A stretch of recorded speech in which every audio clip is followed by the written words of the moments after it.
মেয়াদ পূর্ণ করার আগেই বিদায় নিতে হলো মোহাম্মদ শাহাবুদ্দিনকে। নতুন রাষ্ট্রপতি নির্বাচিত না হওয়া পর্যন্ত সেই দায়িত্বে থাকবেন জাতীয় সংসদের স্পিকার হাফিজউদ্দিন আহমেদ। রাষ্ট্রপতির পদ শূন্য হবার পর ৯০ দিনের মধ্যে নতুন রাষ্ট্রপতি নির্বাচন করবে সংসদ। নগদ নিয়ে এলো হার না মানা হার অফার। সর্বনিম্ন ১০,০০০ টাকা রেমিটেন্স নগদে পাঠালে থাকছে স্বর্ণের হার জেতার সুযোগ।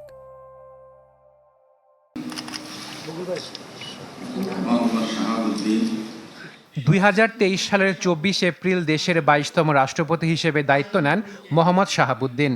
তার দায়িত্বকাল ছিল ২০২৮ সালের এপ্রিল পর্যন্ত।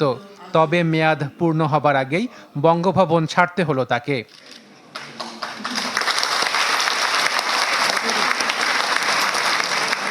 সংবিধানের আলোকে এখন রাষ্ট্রপতির দায়িত্ব পালন করবেন জাতীয় সংসদের স্পিকার হাফিজউদ্দিন আহমেদ। রাষ্ট্রপতির পদ শূন্য হবার পর ৯০ দিনের মধ্যে নতুন রাষ্ট্রপতি নির্বাচন করবে সংসদ। মোহাম্মদ শাহাবুদ্দিনের ৩ বছরের মেয়াদকাল ছিল ঘটনাবহুল। তার এই সময়ে হয়েছে গণঅভ্যুত্থান, আওয়ামী লীগ সরকারের পতন, অন্তর্বর্তী সরকারের দায়িত্বকাল শেষে হয়েছে ত্রয়োদশ জাতীয় সংসদ নির্বাচন। তিনি একমাত্র রাষ্ট্রপতি যিনি ৩ সরকার প্রধানকে শপথ পাঠ করান। এর আগেও একাধিক রাষ্ট্রপতিকে মেয়াদ পূর্ণ না করেই বিদায় নিতে হয়েছে। তবে এবার স্বাস্থ্যগত কারণ দেখিয়ে বিদায় নিলেন মোহাম্মদ শাহাবুদ্দিন। বিশ্লেষকরা বলছেন তার পদত্যাগের অন্যতম কারণ সরকারের সাথে দূরত্ব। বর্তমান সরকারের সাথে রাষ্ট্রপতির একটা আপনার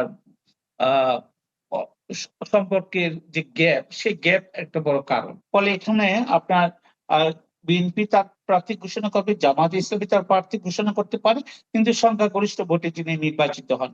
ফলে আমরা যেটা বুঝি যে আপনার সংখ্যাগরিষ্ঠ ভোট মানে হলো বিএনপির ভোটে তাদের প্রার্থী নির্বাচিত হবে।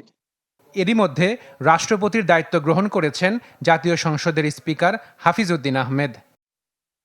সাংবিধানিক বাধ্যবাধকতা রয়েছে, আগামী ৯০ দিনের মধ্যে নির্বাচিত করতে হবে দেশের নতুন প্রেসিডেন্টকে।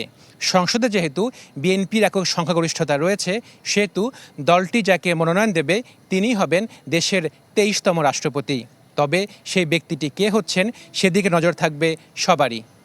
আশাকিন প্রিন্স, চ্যানেল 24, ঢাকা।